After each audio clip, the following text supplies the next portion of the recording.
Patuloy pa rin ang epekto ng dalawang weather systems sa ating bansa.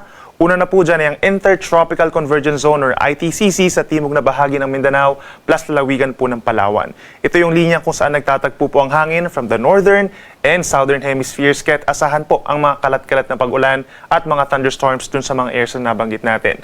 Habang ang easterlies or yung hangin galing sa Pacific Ocean, nakakaapekto pa rin po sa natitirang bahagi ng Luzon plus Eastern Visayas at nagdadala ng mataas sa tsansa ng ulan sa may silangang parte po ng Luzon. Samantala, base sa ating latest satellite animation, wala pa tayong nakikita na anumang bagyo sa loob or paligid ng ating Philippine Area of Responsibility. Ngayong araw po, asahan pa rin ang bahagyang maulap hanggang maulap na kalangitan sa malaking bahagi ng Luzon. Epekto po yan ng easterlies. May mga areas na as early as this morning may chance na po ng mga paulan. Kabilang na dyan ang Mindoro provinces at lalawigan ng Romblon. Pagsapit ng tanghali, medyo mainit at maalinsangan sa ilang lugar, lalo na sa may Central Luzon, Ilocos Region, Cagayan Valley and even dito sa may Metro Manila.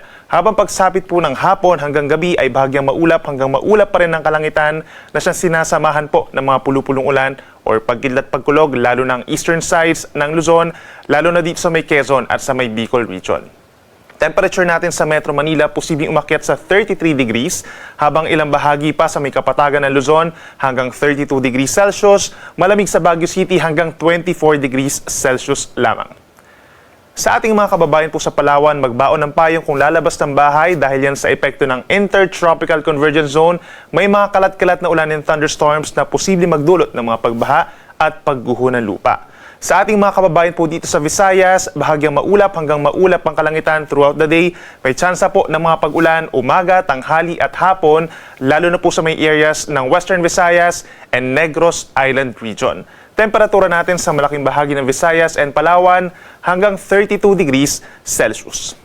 Sa ating mga kababayan po dito sa southern portion of Mindanao, may mga areas na uulanin, epekto po yan ng Intertropical Convergence Zone.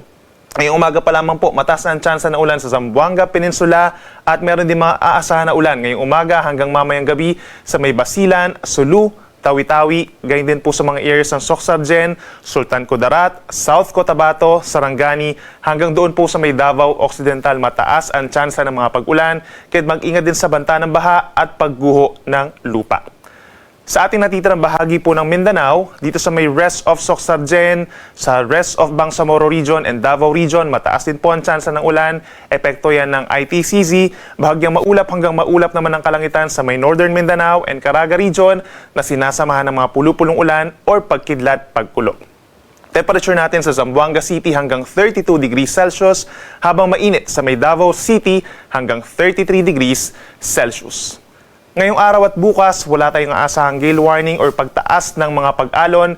Generally, banayad hanggang katamtaman ng taas, umabot lamang po ng 2 metro kapag meron tayong mga thunderstorms. Pero over the weekend, posible ang maalon na karagatan sa may Northern Luzon at dito rin po sa may silangang parte ng Luzon, kaya't lagi po magantabay sa ating mga updates.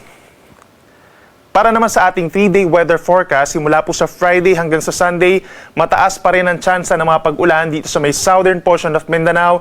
Inulit natin itong areas po ng Zamboanga Peninsula, Socsargen, Bangsamoro Region, and portions of Davao Region, plus lalawigan ng Palawan dahil pa rin yan sa Intertropical Convergence Zone.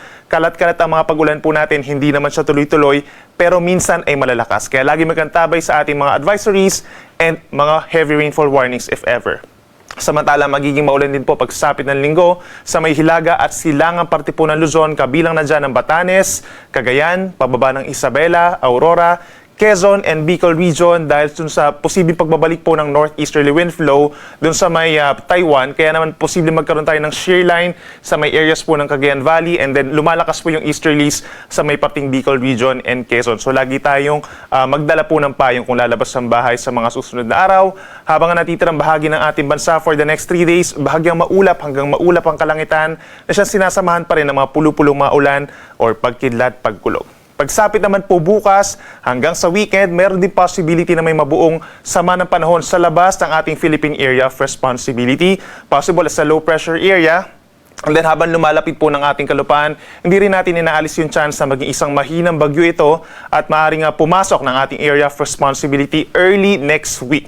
At wala namang inasahang pang direct effect sa susunod pa na 2 hanggang 3 araw. So lagi po tayo magantabay sa ating mga updates. Sunrise po natin ay 5:48 a.m. Sunset ay 5:35 p.m.